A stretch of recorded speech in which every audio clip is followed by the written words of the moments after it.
hope you are well. Today I am joined with the incomparable Eliza May, everybody. Hi. Woo! Hello. This has Thank been you so much such a for long having time me. coming. I know. Eliza and I have been like internet friends for a while Yeah. now. So it's so nice to actually just get the chance to chat with you. So yeah, let's get into it. So for anyone who doesn't know who Eliza May is, doesn't know your sound, yeah, how would you describe your music and who you're inspired by? Oh, great question. So I'd say overall, my sound is like sugar sweet indie pop with like a hint of sass. So I've taken inspiration from bands like Paramore. I also am heavily inspired by like Olivia Dean, Tori Kelly. I love the Wombats, Fickle Friends. So kind of indie pop inspirations and also kind of a little bit of like soul and R&B.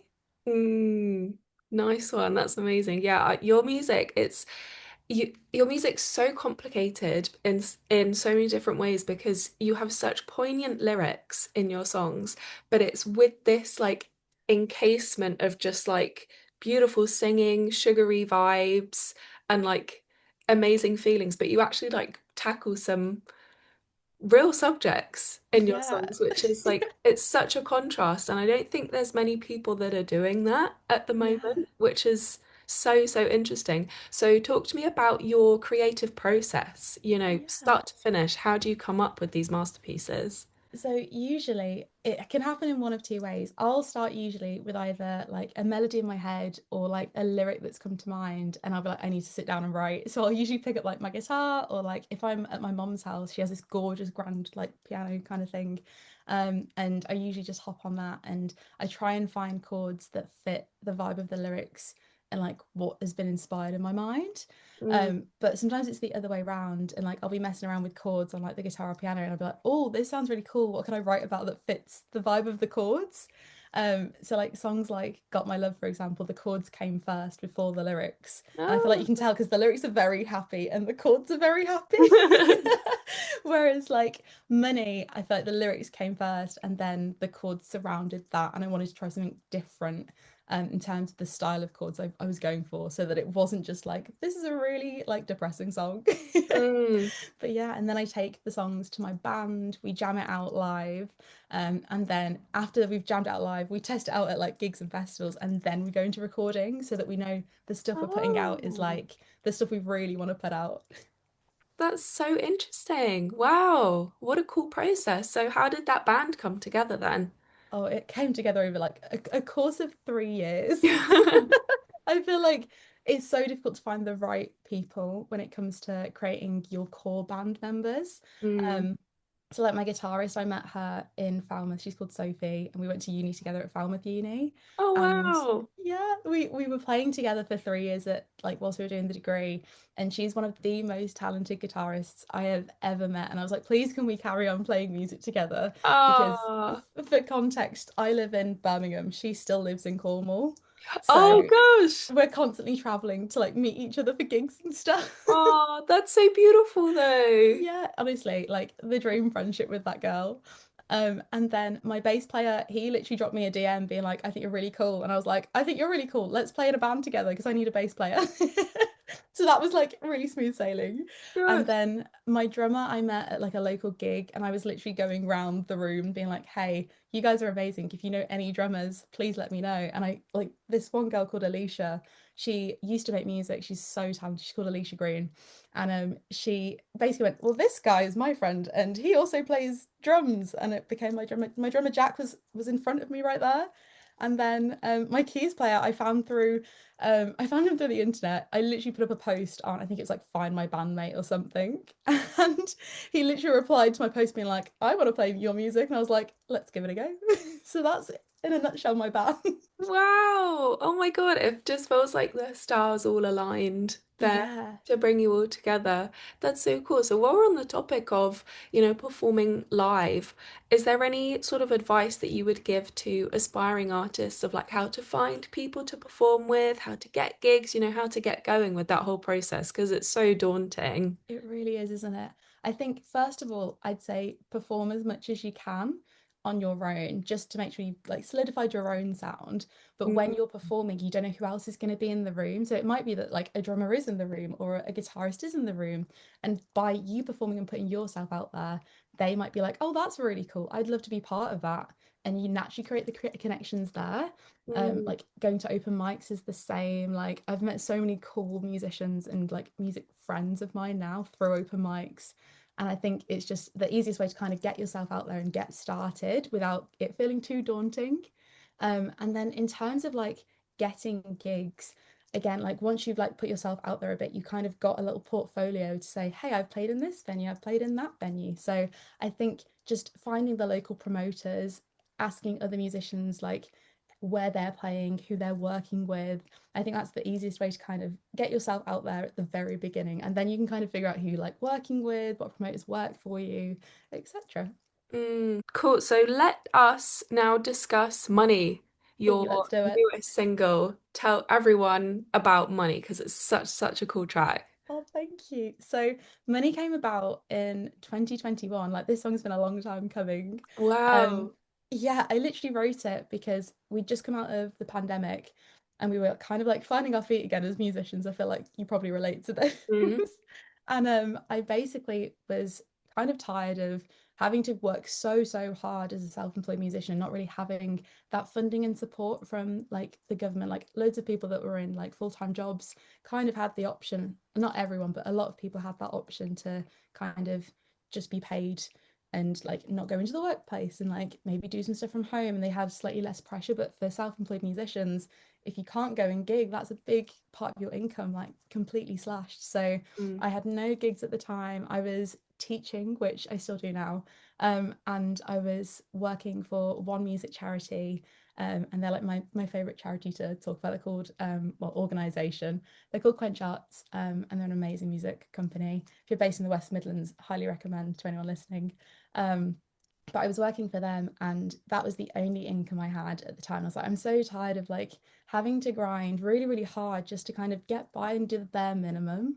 Um, so I was writing down my feelings. I had one of these teaching sessions when it went well, but I was like, I feel very drained after it because all of my energy had gone into it.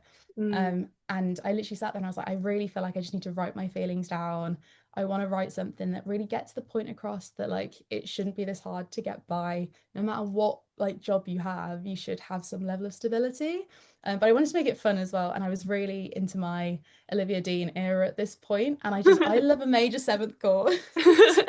So most of the chords in this track are just all major sevenths. So I ended up kind of messing around with the chords a bit, writing basically straight from the heart. And yeah, it all came together in that time. And then I pitched it to my band and they were like, we like this one. But it was the hardest song to figure out all of the parts because there's just so much going on. And it's Mm. so funky, but like everything has to slot in just the right way to actually make sense. So yeah, it took a long time getting that sorted, but I feel like we got there in the end. And yeah, it's now out in the world. Oh, yeah, no, it's such a cool track. That's really interesting talking about your process with taking it to the band. How do you find sort of stepping into that directorial role when you're trying to tell all your musicians what to do? I think for me, I don't see it as like kind of like a directorial role. Can say it then. I feel like for me, the way I see my band, I see us all as like a team. So Mm. I'm usually, if I have an idea, I'll pitch it to them and be like, hey, what do you think? Like, and usually in a live jam, it kind of feels like they will come up with ideas anyway, and then we'll jam it out for a bit. And then at the end, we'll go, what do we think? And then I'll get the proper verdict from them then. But I think because I see us as like a team, it never feels like I'm going, you should be playing this thing because I actively acknowledge that they know their instruments way better than I know their instruments. So if they come to me with what they think they should be playing, we can then tweak it together.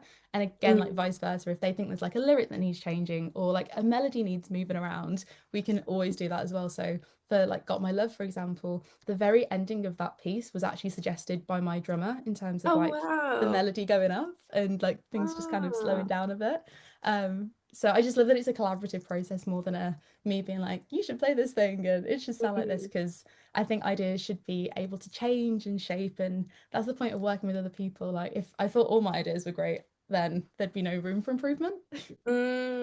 No, that's such a good way of looking at it. And it's almost like the principle of sort of stripping back your ego in a Yeah, way of like, oh, I've written the song, but now I need to accept that I don't know everything and I need to hand it to these instrumentalists who know way more than I do to yeah, craft the song together. I think that's such a good message for anyone who's listening because it can be hard, can't it, sometimes as a yeah. songwriter to like almost let go of your songs a bit because they're your children in a weird Literally. Like way. they feel like a part of your soul, don't they? Like you've had Mm, to be so vulnerable to create the music and then yeah. putting it out there, even just to other people that know music the way you know music. Like it just feels so vulnerable. So I think again, like going back to creating like a solid core band and really trusting those people to get the vision, I feel like if you've got the right people in your band, then that comes a little bit easier, kind of pitching your soul to them. Mm. Yeah. And as I'm sort of going through this series as well, interviewing other artists, that seems to be a theme that is coming up quite regularly of you take your time to find the right people to work with. Yeah. Like there is no rush with that. Is that something you would agree with there? I totally agree. I think when you rush and just try and find anyone that will play with you or like write with you, I think the end goal sometimes isn't what you exactly want. So I've worked with people in the past who are incredible musicians, but their like ideas of what the music should sound like might contrast what I've been thinking. And so when we're in the same room, then it feels like there's a slight awkward clash sometimes. And it's not that either of us are right or wrong, it's just we're both not on the same page. So I Mm, think if you have the right people around you, whether it takes 5 years or 10 years, like five minutes, you'll kind of get like a gut feeling, I think, mm, especially after you've jammed with someone. So we've had in my band, I think we've had like five different keys players until we found our current keys player, Jared. And he literally was like an absolute gem to find. And I just knew after that first rehearsal, this is the vibe, this is the sound. I felt like it was so natural. And I think, yeah, there's no point in rushing to just fill a slot. It might be okay for like one gig, but in the long run, you probably won't get the overall sound that you want. mm. Yeah, completely agree with that message there. So, talk to me about your journey of releasing music because you've been releasing music since what about 2018? Yeah, it's been a while. It's been a long time and you have such a wonderful catalogue out. So I want to know how did you get going? What's the journey been like? And is there anything coming up that we can know about? I know that's a So big question. no, I will get to what's coming up because there is some stuff in the works. But going back to the very beginning, I had never released anything until 2018 because I hadn't ever really had a recording like studio process until I went to uni. Mm, So at uni, we were really lucky we had our own like studios that we could pop into, record stuff, book out, and like we were encouraged quite heavily to work with the music tech students there as well. mm, So I was doing popular music. My friend Jamie Farnell, he runs a company called Fretless Audio, and he is really into mixing and mastering and just kind of encapsulating the sound that artists want. So we worked together as just as friends making music in uni, and we ended up at the end of the degree having like a catalogue of 4 songs, and that was how the EP of The Fall came about. And the track The ah. Fall I actually was never going to release. It was for a project at uni. Oh Yeah. my gosh, no way. Yeah, it was for a project at uni and I was like, "Oh, it's all right. It's not my favorite song." Like I really like poured my heart into it though because I thought no one was going to listen to it. And then I released it and people were like, "No, no, like please, like release more. Like give us more of this." And I was like, "Oh, Wow. okay." So I feel like the releasing process for that specific track was quite overwhelming, but like I didn't really push it or anything. I just went, here's the track. What do people think? And I had a good network of like other peers that were able to give me support, but also were like kind of boosting the streams for me necessarily. I Mm, think they just liked the music so much that they were sharing it naturally and it was very organic. I knew nothing about like getting in contact with playlists or blogs or creating a press release or anything like that. And that whole EP until I released it as like a 4 track EP properly. I released a few singles, and then I came back home from uni and we did an EP launch completely free. Like the venue let us have it for free. It was Wow. like a local pub. It was so cute. And yeah, it went really well because everyone around me hadn't heard my music yet in my hometown. So lots of people turned up and I was like, whoa, this is great. And we Oh, sold merch for the first time. Um, what? yeah, it was honestly the most wild experience. And I think that really like spurred me to like keep going then. So we were writing more and then like we had a whole EP ready to go, which was the Candy Heart EP. We had that ready in 2020 in terms of like jamming it out. But we wanted to go into a recording studio and obviously COVID then hit. So we recorded that all by ourselves at home. And I was the person that had all of the tracks on my laptop. Like everyone was recording their bits and then sending it to me, and I had to like figure out in Logic where it was going. Oh gosh. It was a bit of a stressful time, but I think because I had the time in COVID to take, like, I could go at my own speed and like really figure everything out and add as many harmonies as I wanted. I feel like the tracks from that era really like came together in a way that I didn't expect, and they sound more like me than like the folders now.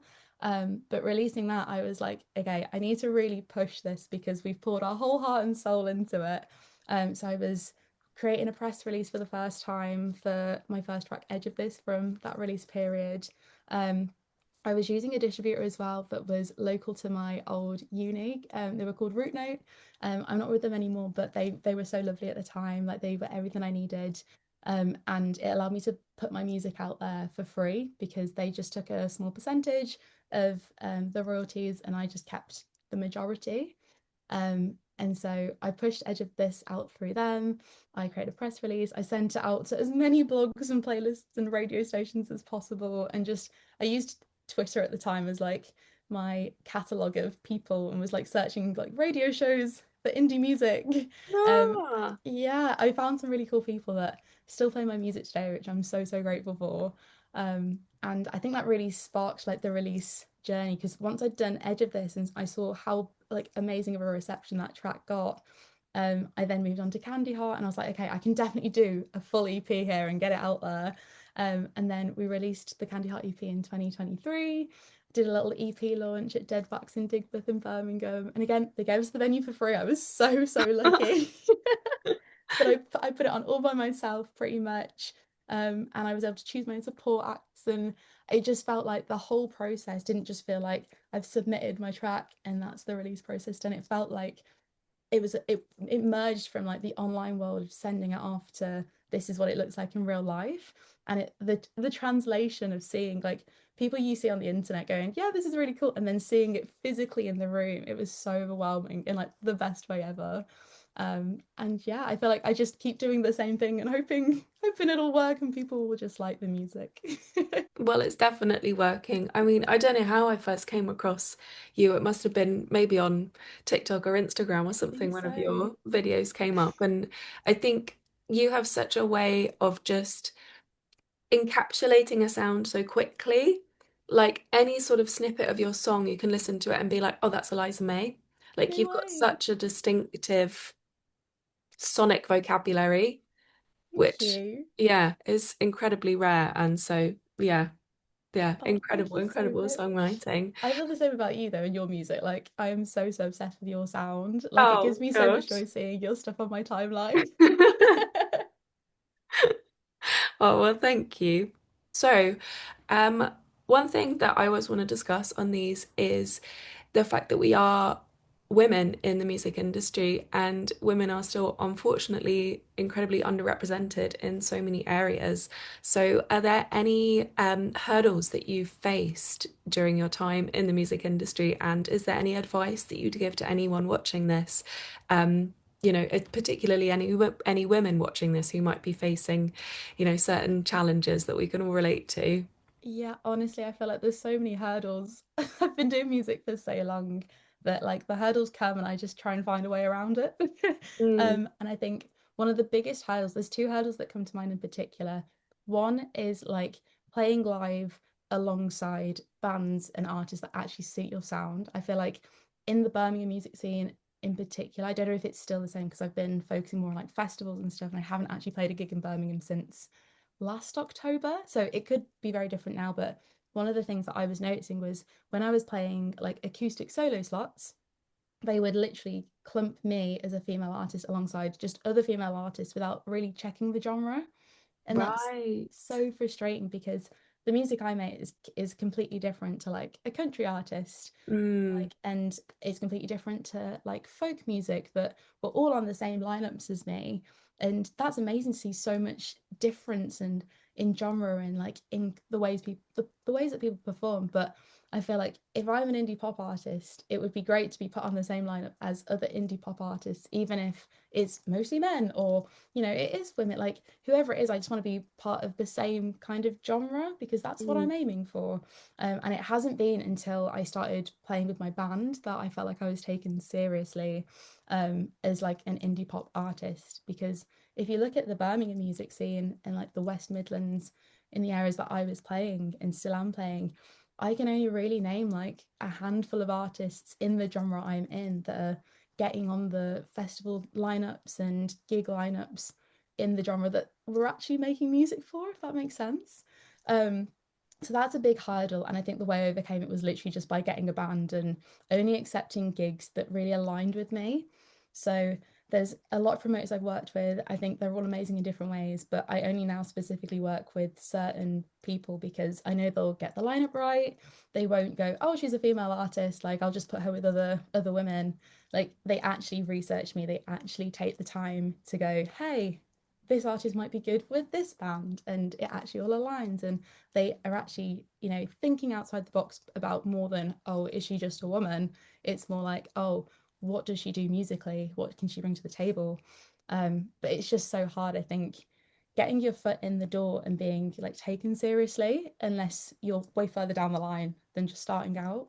So frustrating, but a big hurdle I had to face. And then I'd say another one is like in terms of like the production side of things, I feel like for me, production hasn't come so easy. I think it's something that I still like have a lot to learn, but it does feel so overwhelming, like stepping into like a recording studio when you're like one of the few females in the room and going, yeah, I feel like I know what I'm doing because I feel like it is seen still as like a male dominated kind of part of the industry. And there's so many TikToks I'm seeing now of like women getting involved and being like, I'm gonna do some production today. And I think that is so, so cool to see. And it's so much more beneficial for like just women in general in the music world. Because I think if I had seen all of these TikToks when I was like 17 and I opened Logic for the very first time, it probably would have encouraged me to like dive further into it and not be so like worried about, am I pressing the right button? Like, do I know what compression is? Like all the little things that like are so scary at first because you have no clue what you're doing. Like it would have made me more inspired to like delve deeper instead of being like, I don't think that's for me because I'm not a producer. mm. Yeah. So essentially, overall, it's having the confidence in your own gut instinct, I think Yeah, is the overall message there of like, oh, this doesn't feel right, but I'm not going to say anything because I don't want to cause, any friction. I don't want to, be the loud, bossy one. And it's yeah, about saying, no, I need to actually stand up for what my gut is telling me right now. literally. And then with the production side of things, it's like remembering that production is also creative. And Yeah, if you are the artist, you are part of the creative process. And even if you don't know everything about music production, your voice is still as important yeah. as, the engineer that you're using. Exactly. Like, and I think if I'd have seen that kind of messaging come through, like in the music tech lessons I did, or like through the social media people I was watching and other kind of big artists as well, I'd love to see like bigger artists that are women or female identifying in the studio showing us them working on a production session, because Mm, then I think, oh, that's just the norm. Do you know what I yeah. mean? Yeah, yeah, I totally, totally agree with that. And I think that's a good message as well to any other artists that are listening. Show your process and Yeah, share your process because it might help inspire other people. for sure. Cool. So I would like to move on to Eliza May's Press Play Yes. because Yeah, I want to know, how did that come about? Because that is such a beautiful platform that you've created. Yeah, tell everyone Oh, about that. thank you. So I started it in the lockdowns and it was a completely different playlist to what it is now. For context, it's a Spotify playlist where I basically ask independent artists to send me their music and then I pick my favorite 20 to 30 out of all of the submissions to showcase in a monthly playlist called Eliza May's Press Play.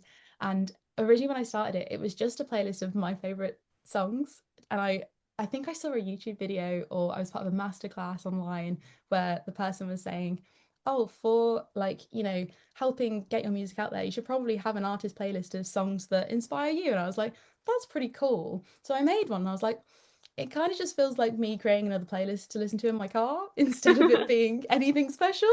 So I literally left it probably for about, I want to say a year. And I swapped in a few songs now and then, but like it really was something that was in the background. And then it was a couple of years ago, I could see that a lot of independent artists were using TikTok. There was a lot of cool people on there, and I just wanted to celebrate their music and share it with the world because a lot of the time I'm sharing stuff in my story anyway, and I'm going, oh, I really like this track, I really like this person's music. If I see a reel or a TikTok, I'm sharing it. So it made sense to have like one place, and also quite selfishly, I just love discovering other people's music and adding them to my playlist. So the playlist for me is like, oh, I get to hype up my friends and other people that I don't necessarily know as independent artists and discover new stuff as well. So I just felt like it was such a cool thing to do.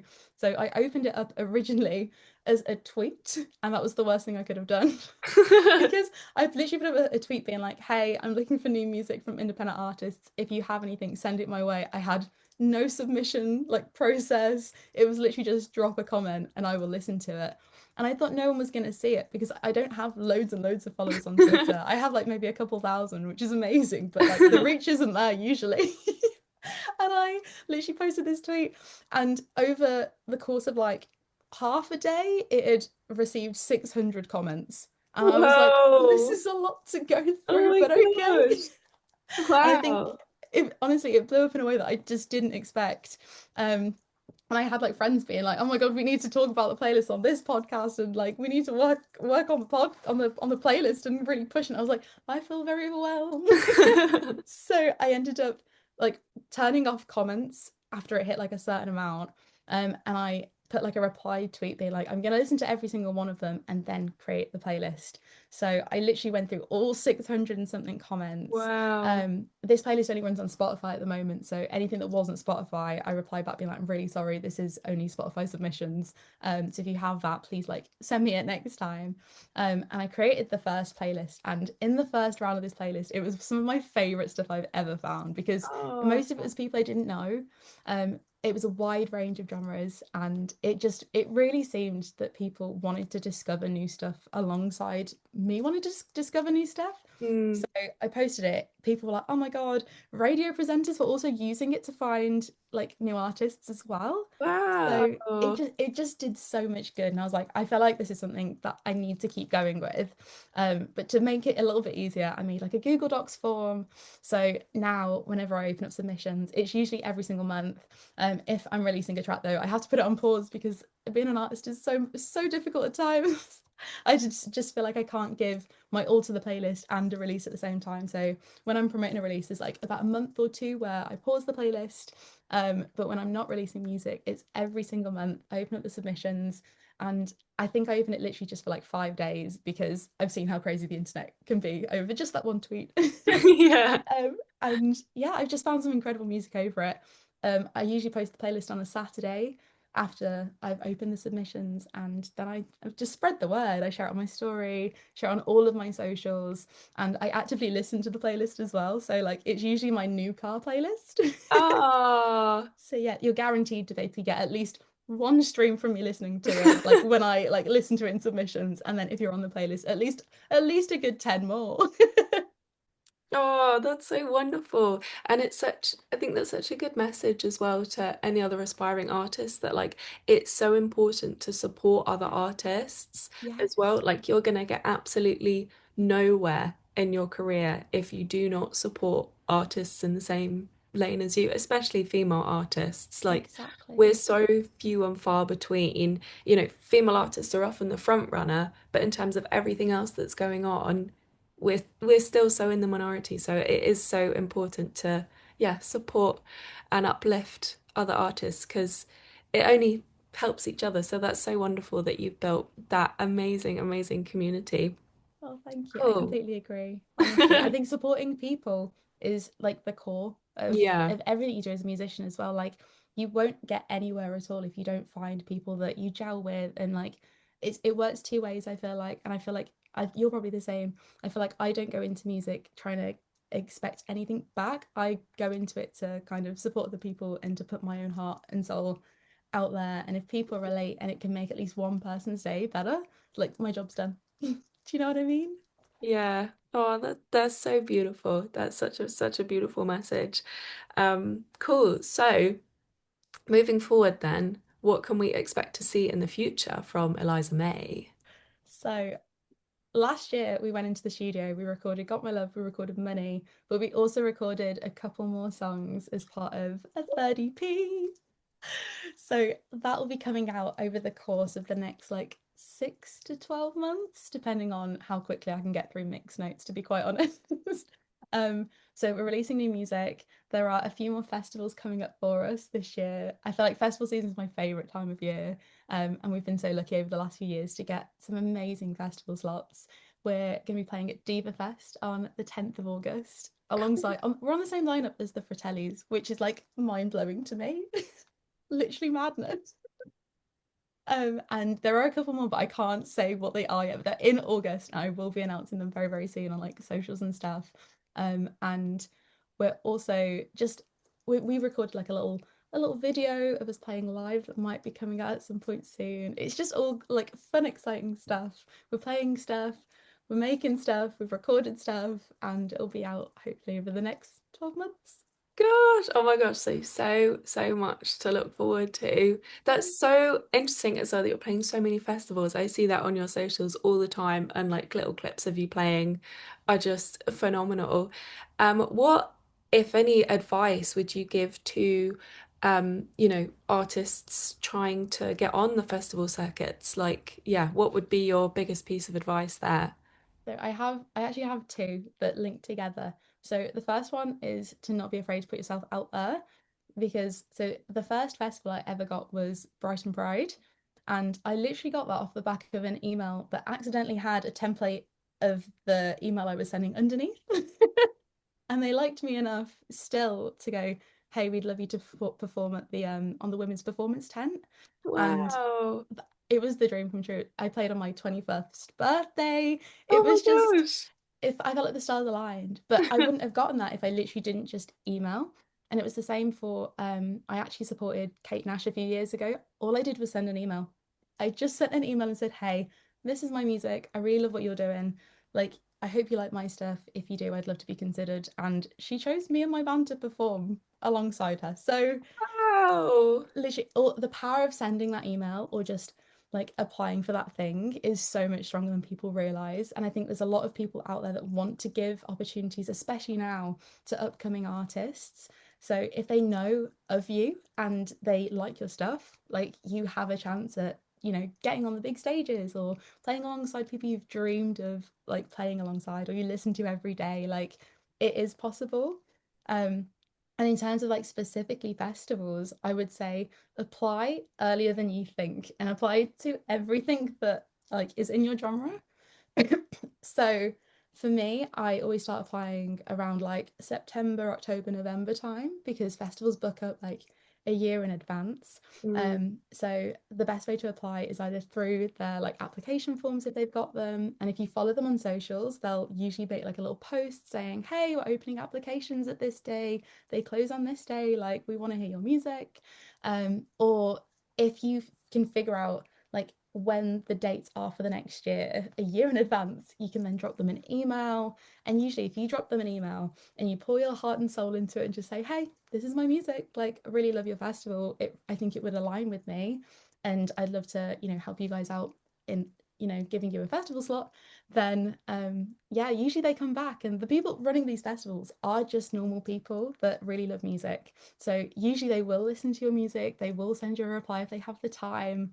And I think it's just a good way of creating a connection with someone in the industry as well, that might be someone that gets you further down the line, a different festival slot, or they might know somebody else that could help you out. And like an example of this is I applied for Hereford Indie Food Festival, I think 4 years ago now. And I literally just thought it was a really cool food festival. It looked like a lot of fun. I emailed them being like, hey, here's my music, would love to play. And we then played for them 3 years in a row. And last year we Wow. supported Gabrielle at that festival because we Wow. just made a really good connection with them. And we were just open and honest saying, hey, we want to play. Like, this is our budget. Like, if you have a budget in mind as well, we can figure out a fee. And they were just super lovely about it. So, yeah, don't be afraid to ask and always apply for things. Oh gosh. So again, it's about having the confidence. It's about Yeah. having the inner conviction and confidence to think I am good enough for this Oh, yeah. opportunity. I deserve this opportunity, and people deserve to hear my music and Yeah, to see me. for sure. Honestly, That's like, beautiful. it's just believing in yourself, isn't it? And Mm. like, even if you're in the early stages of like just making your first few singles, they're probably better than you think they are.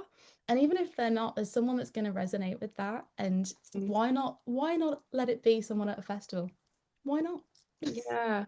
Oh, lovely, lovely. Cool. So just to round this all off, I know you've given a wealth of advice throughout this whole interview, which I'm sure so many people will be so grateful for. Is there one sort of piece of advice that you constantly are telling yourself, like to help with ideas of self-confidence, help you move forward? Is there like a phrase or a saying that you keep in your head that, keeps you strong that you can leave everyone with? I feel like there's loads of little ones. I'm looking up there because I actually have like a load of post-it notes on my wall that is like Oh, little motivational quotes. Um, oh, most of them literally just say like take one step at a time. Like you in your gut probably know what's best for you. So if mm. you just keep going and you're like taking the little baby steps every single day, you'll eventually get to where you want to be, and you'll look back and you'll be like, gosh, I've done so much. I've come so far. Yeah. And I think as musicians as well, it's so easy to like just be wrapped up in like, what's the next thing? What's the next thing? Like, because we're told so much that we have to be so consistent and we have to like show Mm. up so much. But I think as long as you're taking one step at a time and you're going at your own pace, I just think you'll end up getting to where you want to be. And also, it's probably better for your mental health to go at the pace that you want to go at instead of the Mm. pace of the industry, because the industry changes so much. So yeah, that post note in particular that says remember to take one step at a time. That's like one I go to a lot. One step at a time. I think that's such a beautiful, beautiful way to end this interview. Well, thank you so, so much for your time. It has been an absolute pleasure to actually meet you I know. and Thank you for having me. chat. Honestly, No, I've thank loved every you. second. Oh, great. Well, I hope you and everyone listening has a wonderful rest of your day. And it's currently like kind of sunny here in the UK now. So Yeah, please go and enjoy the sun. I And will indeed. thank you so much for your time. I hope we will speak soon. I'll probably Yes, chat to you again on social media and Instagram and please. everything. Oh, before we go, where can everyone Oh, find you oh my on gosh, yes. streaming platforms and social media? Yeah, so you can find me on socials at Eliza May Official on most things other than Twitter, because Twitter wouldn't let me have the handle, it was too long. So on Twitter, I am Eliza May Music. And then if you want to find my music, you can literally just type in Eliza May Got My Love or Eliza May Money, and it will bring up all of my other stuff as well.